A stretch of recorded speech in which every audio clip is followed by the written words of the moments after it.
अस्सलाम वालेकुम नाज़रीन, मैं हूं सैफ अली और वेब पेज एजुकेशन में आपको खुशामदीद कहता हूं। बुक है सोहेल अफजल की accounting class I com part 1 और चैप्टर है जर्नल और उसकी प्रॉब्लम नंबर फर्स्ट सॉल्व करने लगा हूं। क्वेश्चन है 1 अगस्त 2015 Saad started business with cash ₹50,000 on 5th of August purchased goods for cash ₹10,000 on 9th of August sold goods for cash ₹12,000 on 15th of August paid rent ₹3,000 on 25th of August received interest ₹10,000। Requirement में वो कहता है record the above transactions in the journal. 1 अगस्त 2015 को साद ने एक business start किया cash के साथ और कैश था 50,000 रुपये।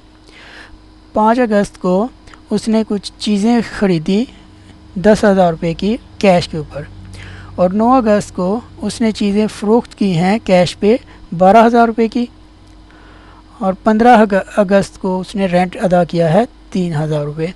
25 अगस्त को इंटरेस्ट रिसीव किया है 1,000 रुपये।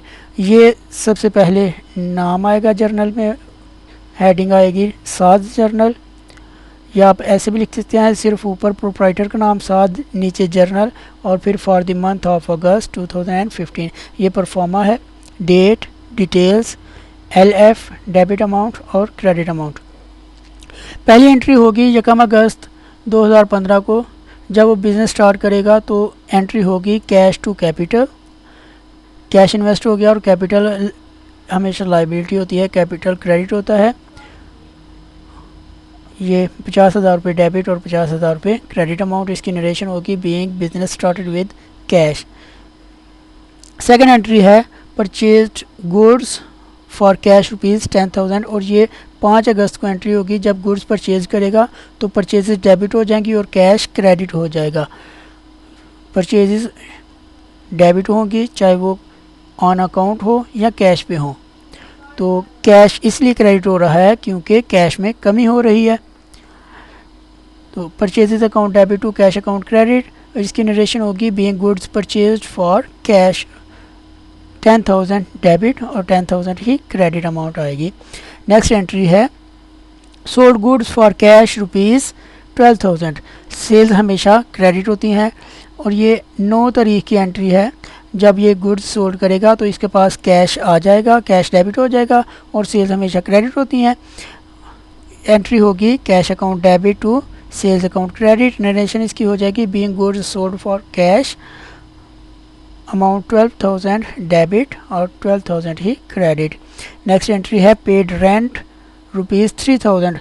जब रेंट पे करेगा तो ये एक्सपेंस है और एक्सपेंस हमेशा डेबिट होता है। एंट्री होगी rent account debit to cash account credit, क्योंकि कैश कम हो रहा है और एक्सपेंस जनरेट हो रहा है। Rent account debit to cash account credit being rent is paid, ये इसकी नरेशन हो जाएगी amount 3,000 debit and 3,000 credit. Next entry है लास्ट वन रिसीव्ड इंटरेस्ट ₹1,000। जब इंटरेस्ट रिसीव कर रहे हैं तो ये इनकम है, तो साथ इसकी एंट्री करेगा, इंटरेस्ट को ये क्रेडिट कर देगा और कैश को डेबिट कर देगा। कैश में इंक्रीज़ हो रहा है, एक एसेट इंक्रीज़ हो रहा है तो ये एसेट को कैश को डेबिट कर देगा और इंटरेस्ट को क्रेडिट कर देगा और इसकी नरेशन होगी being interest is received ₹1,000 debit and 1,000 credit. यहाँ हमारा सवाल मुकम्मल होता है। शुक्रिया नाज़रीन।